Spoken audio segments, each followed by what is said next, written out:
Hello there, and thanks for stopping by. I hope you're well.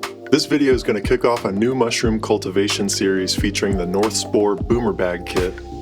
In the first series I posted on this channel, I cut my teeth with a couple of mushroom supplies grow bags.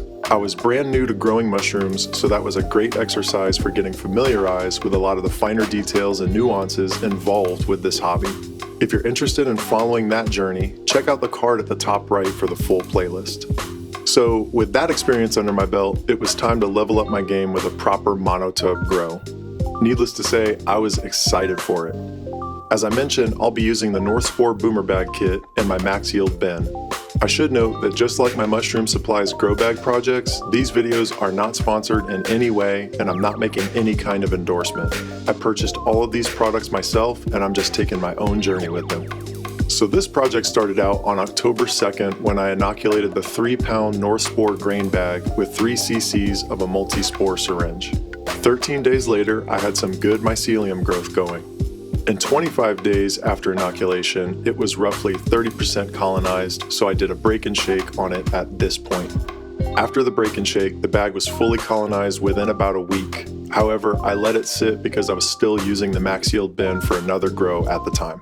Cut to November 10th, 39 days after inoculation, and with my max yield bin freed up, it was time to spawn to bulk. Now, I didn't film this process because, to be perfectly honest, I didn't want to have to worry about that on my first time doing this. My focus was on nailing the process while minimizing contamination. With that said, there are a number of ways to go about the spawn to bulk, and I personally chose to do a layering method, kind of like making lasagna. I of course started by breaking up the grain bag and breaking up each of the 5-pound Boomr bags while they were still sealed. One consistent piece of advice I'd been seeing was to break up the substrate as much as possible before opening the bags to minimize direct handling, which of course minimizes contamination risk. When I felt everything was ready to go, I started by pouring about 1/6 of the grain bag on the bottom of the bin and spreading the grains out evenly. Next, I checked the field capacity of the first substrate bag, which was a little on the dry side, so I knew I'd need to hit it a little bit with my Flairosol bottle. I poured the whole bag over the grains and leveled it out, then gave it some mist from the Flairosol bottle. Next, I poured 1/3 of the grain bag in and evenly spread the grains. Then I poured another substrate bag over top and leveled that out. Similar situation as the first substrate bag with its field capacity, so I misted that layer a bit. After that, I poured in another 1/3 of the grain bag and evenly spread it, followed by about 75% of the final substrate bag. Once again, that substrate needed a little moisture, and finally, I poured in the remaining grains, which was about 1/6 of the grain bag, and evenly spread it. And with the remaining 1/4 bag of substrate, I finished it all off. I gave the top layer some mist, misted the colonizer lid a bit, and closed her up.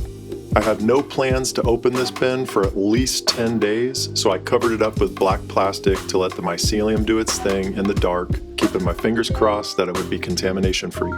Now, cut to November 20th, 10 days after spawn to bulk, and looking through the colonizer lid, I can see that the mycelium has colonized beautifully with no visible signs of contam. Pulling the top off, things are looking gorgeous. Check it out.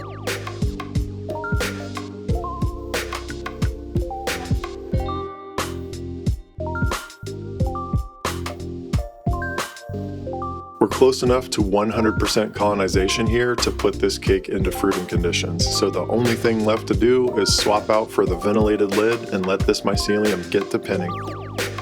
And that's where we leave this one, guys. In the next video, we'll be taking a look at primordia and pin development on this cake. Listen, I really appreciate you taking the time to watch, and until the next one, be well.